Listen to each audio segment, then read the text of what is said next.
هل تعلم أن الحوت الأزرق هو أكبر حيوان ظهر في الأرض على الإطلاق؟ ويشتهر الحوت الأزرق بأنه الحيوان الأكبر حجماً على كوكب الأرض.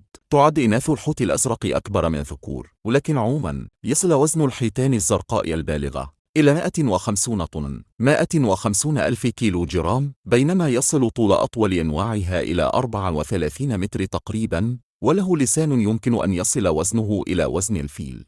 إذا كان لسان الحوت يساوي وزن الفيل، فمن الطبيعي أن يزن قلبه حجم السيارة ميني كوب، وهذا ما يجعلها أكبر الحيوانات على الإطلاق. شكرا على المشاهدة، أرجو منكم لايك والاشتراك لتشجيعنا.